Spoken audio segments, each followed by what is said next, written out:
Israel-Hamas war, which has been ongoing for more than a month, is currently on hold with both sides agreeing to certain conditions. This ceasefire might be extended for a few more days.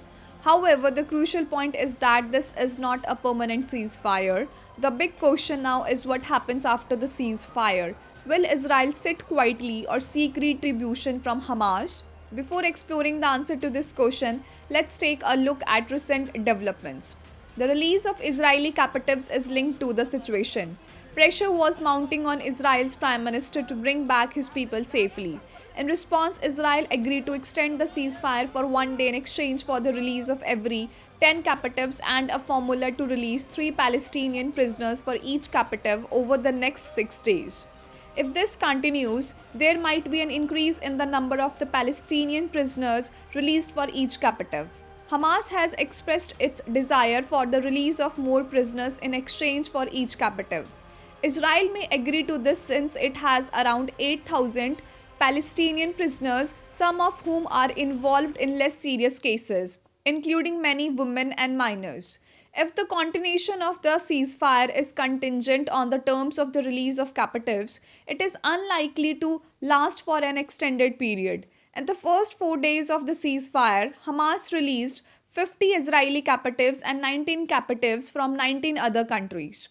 On the 5th day, 12 more captives were released. The number of captives being released is decreasing. If this trend persists, the ceasefire is likely to last for a maximum of 10 to 15 days until Hamas is ready to release all captives.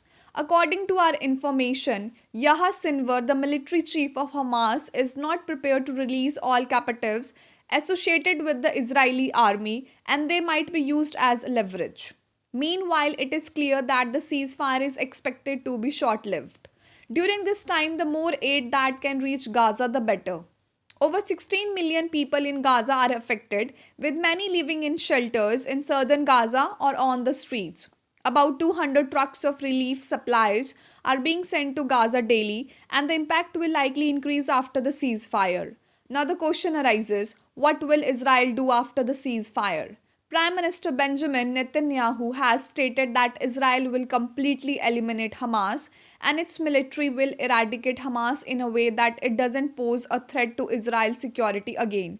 For this, the Israeli Defense Forces have surrounded northern Gaza with 3 battalions. They claim to target all upper-level Hamas capacities, including the command headquarters of Al-Shifa Hospital.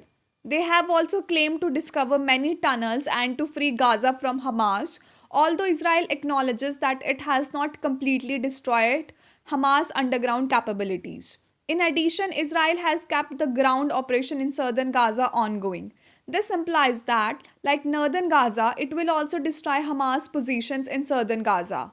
Although the date of this operation is yet to be determined, and there are indications that it could last for an extended period, perhaps 2 to 3 months.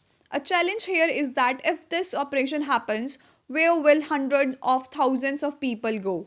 Whether they are from northern Gaza or southern Gaza, finding safe places for all of them in refugee camp is difficult, raising the question of how their protection will be ensured. The Israeli embassy in New Delhi did not directly answer this question, but it has been mentioned that residents of Gaza might find safe places where they can go. This could include Mediterranean Sea or other coastal areas. It is crucial that after the end of the ceasefire, when people in Gaza try to find safe places, the biggest challenge will to ensure the safety of innocent civilians. If with the strength of force there is an attempt to stop the people of Gaza, it is evident that Hamas will be surrounded by gunfire from both sides. On one side will be the Israeli army and on the other side will be the Egyptian security forces, preventing Hamas from forcibly entering their border. If this happens, the situation could become even more dire and dangerous. In such a scenario, the lives of innocent civilians will remain at risk.